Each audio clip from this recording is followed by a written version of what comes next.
මම අද අරන් තියනවා වට්ටක්කා, බෝංචි, ගොටුකොළ, ලූණු, සුදු ලූණු.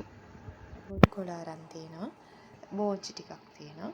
එතකොට තව පොල් කිරි ඕනේ. තව පරිප්පුත් ඕනේ. මේවා තමයි අද අපිට අවශ්‍ය වෙන්නේ. ඔන්න මම බටර් ටිකක් වාජනයට දාලා රත් කරගත්තා. දැන් මම මේකට සුදු ලූණු,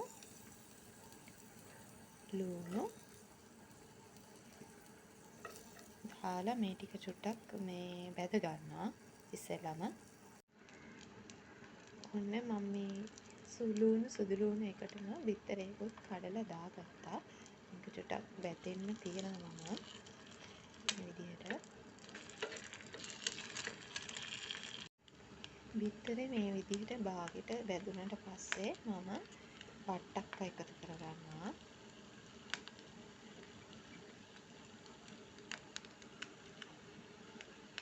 ඊට පස්සේ බෝංචි දාගන්නවා. මේකටම මම පරිප්පුත් දාගන්නවා. මේ විදිහට පරිප්පු චුට්ටක් දාගත්තා. දැන් මේක හොඳට බිත්තරෙත් එක්ක අපි කලවම් කරගන්නවා මේ විදිහට.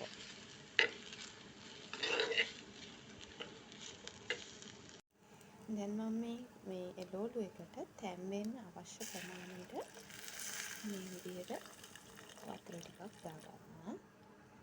දාගෙන මේක මේ විදිහට කලවම් කරගන්නවා.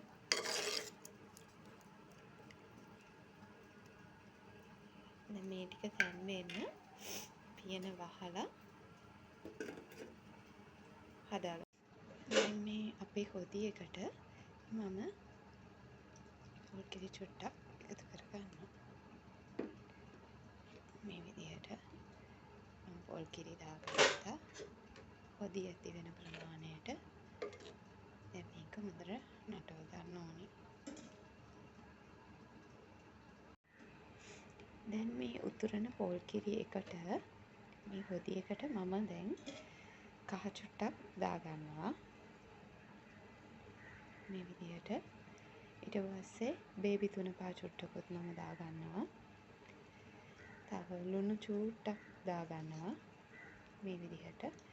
එතකොට ගම්බිරිස් කුඩු දාගන්නවා. මේ විදිහට එක් කරගෙන මේක චුට්ටක් අපි කලවම් කරගන්නවා. මේ තුන පහ ටික මික්ස් වෙන්න. මේ විදිහට.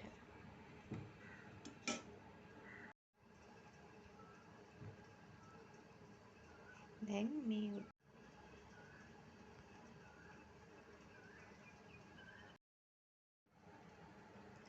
මේ උතරගත්ත හොදියකට මම ලිප ඕෆ් කරලා මේ විදිහට ගොටුකොළ ටිකක් එකතු කරගන්නවා. මේ විදිහට එකතු කරගත්තා මම.